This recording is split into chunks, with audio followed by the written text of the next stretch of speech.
Даян дэлхийн ногоон хөгжлийн байгууллага үзүүлж байна.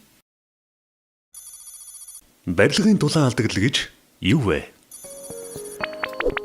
Хүйтний улирлын нөхцөлд дулаан эрчим хүч хамгийн чухал асуудал байдаг. Тиймээс ч хүмүүр байгаль орчиндон дулаан байж ая тухтай амьдрах орчин нөхцөлөө бүрдүүлдэг шүү дээ. Гэтэл агаарын бохирдлын их усүрийн 80%-ийг гэр хорооллын 200 орчим мянган өрх бүрдүүлж, эрчим хүчний хэрэглээний 70% зөвхөн орон байрыг халаахад зарцуулж байгааг тогтоожээ. Гэхдээ бидэнд утааг бууруулж, эрчим хүчийг хэмнэх боломж байгаа юм. Энэ нь дулаан алдагдлыг боломжит дээд хэмжээгээр нь бууруулах явдал юм.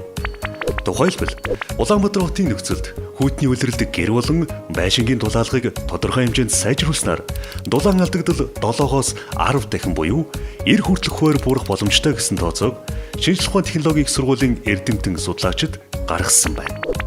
Дулаан алдагдлыг бууруулснаар хувь хүн болоод оршин байгаа газар улс орны хэмжээнд ямар нөлөөтэй вэ? Барилгын зай завсрыг чигжээс их замаар битүүлж, хаших хийцийг дулаалгын материалаар нэмэлт дулаалга хийж, дулааны алдагдлаа бууруулах боломжтой. Ингэж дулаан сууц барих буюу орон сууцаан шаардлагын түвшинд хүртэл дулааж чадвал түлээний хэмнэлтээсэн зарсан зарлагаасаа хэдхэн жилийн дотор нөхчих боломж бий. Түгээрч зогсохгүй амьдрах, ажиллах орчны чанар сайжирч, илүү таатай орчин бүрддэг байна. Улаанбаатар хотын агаарын бохирдлын 80% нь зөвхөн гэр хорооллын дулаан алдагдлыг нөхөх зорилттой халаалтын системээс үүсдэг. Дулаан алдагдлыг багасгах нь утааг бууруулахад тэр хэмжээгээр нөлөөлнө л гэсэн үг.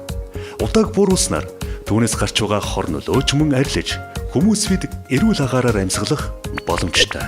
Дэлхийн нийтээр хүлэмжийн ялгарлаас үүдсэн дулаардын талаар ярьж, түүнийг зохистой хэмжээнд авчрах тал дээр улс орон бүр үр хүлээсэн. Манай оронч үүнд нэгдсэн. Манай улс барилгын дулаан алдагдлыг 2020 он гэхэд 20%, 2030 онд 40%-аар бууруулах стратегийн зорилтыг тавин ажиллаж байна.